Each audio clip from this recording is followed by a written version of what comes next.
I'm here with none other than Carson Block of Muddy Waters Capital, a noted short seller who has many successes to his name, the most recent of which is Noble Group, a Singapore-based commodities trader that looks to be on the brink of collapse, a company that you called out 2 years ago as, if I'm not mistaken, Carson, a zero.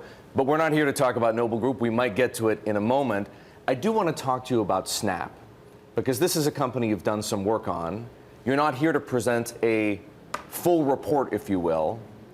And so far as I understand, you're not yet short Snap, but you have some concerns and I want to hear about them. Sure. We've done a decent amount of work on Snap, and as you said, we're not short Snap at present. We might be short in the future, but we have really three categories of concerns. So, corporate. By the way, we should remind everybody that this is the owner of Snapchat. Yes, exactly. So, we've got corporate governance concerns, and some of those are well known, but there are also, say, real questions about the ethics of the company, and that's something that's not well known. But also, and this is the area where we're really trying to form a view, questions about the business model and strategy, coupled with the fact that it effectively has a lot of debt in the form of commitments to Amazon Web Services and Google for cloud hosting.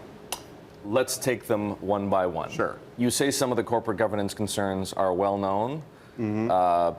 They might be known to many people, but not all people. One thing some people who may own the stock or are looking at the stock may not know about is the fact that there are no voting rights in the shares. Correct. First company that I've ever seen that has no voting rights in its shares. Mm-hmm.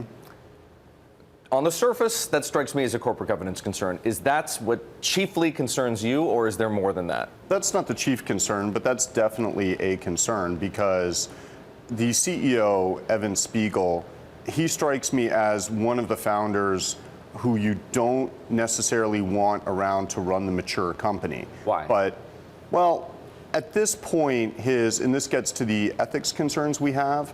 So getting the other reasonably well-known corporate governance concern is that he got effectively an $800 million stock bonus on the IPO, few to no strings attached to it. So he can leave the company now and he'll still receive that stock. And that's, partly that's, to more than replace the almost 300 million he sold on the IPO.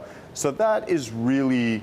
That's a red flag to you? Yeah, you normally don't want to see that sort of conflict of interest or that just outright money grab. But beyond that, the actual ethics concerns, there was a whistleblower lawsuit that's been recently filed by a former employee who was hired to lead their growth team. Came out of Facebook, if I recall. Correct. And now he was hired in late 2015.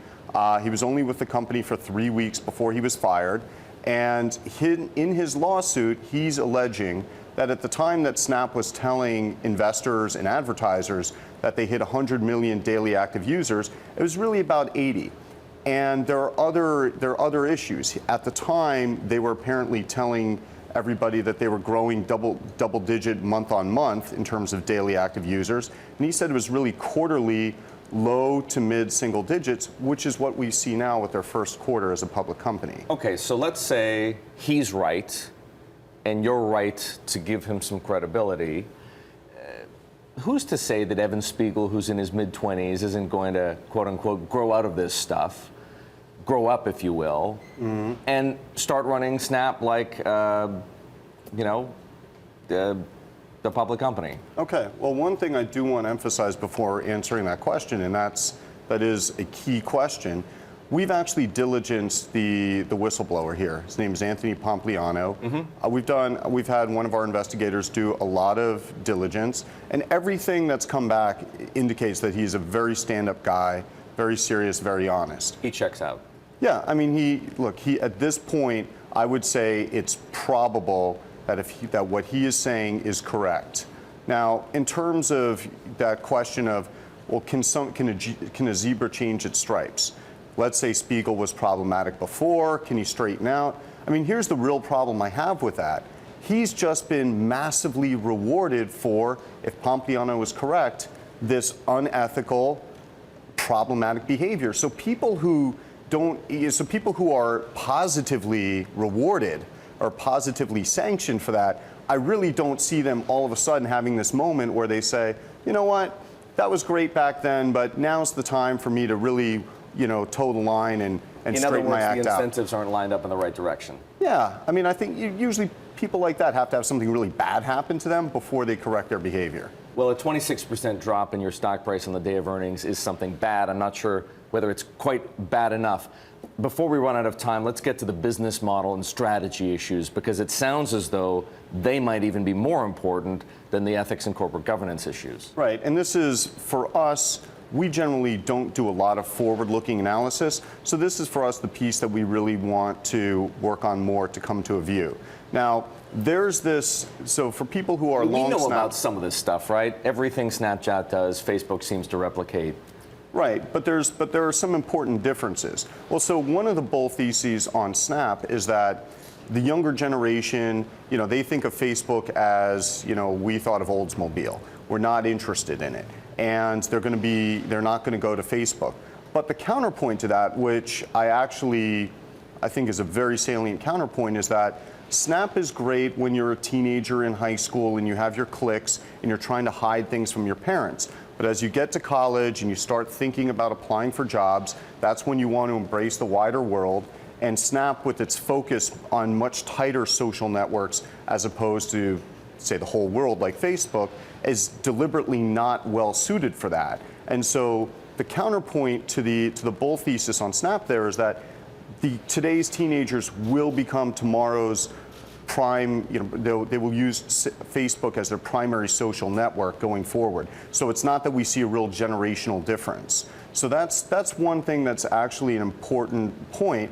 The other thing that is also an important counterpoint, because Snap is trying to limit everybody's social network on Snap or on Snapchat to about 20 to 25 contacts, the value of each node in this social network is arguably a lot lower than it is for a wide-ranging network like Facebook or LinkedIn. And that's something that could ultimately impact advertising. One other thing that I'll say as well is, just in general, I've become a little skeptical of online or digital advertising as a business model.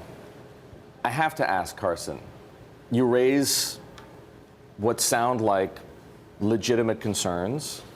Obviously, it's a buyer beware with any stock. What I want to know is why it's not time to short Snap yet. You've done work on it, you've identified these problems, if you will, but you're not short the stock. Well, so in a sense, you're asking somebody who, because I'm normally looking at things that have happened. And so when I come out and say, I'm short XYZ for these reasons, it's because those are facts that can be objectively proven. They did or did not happen.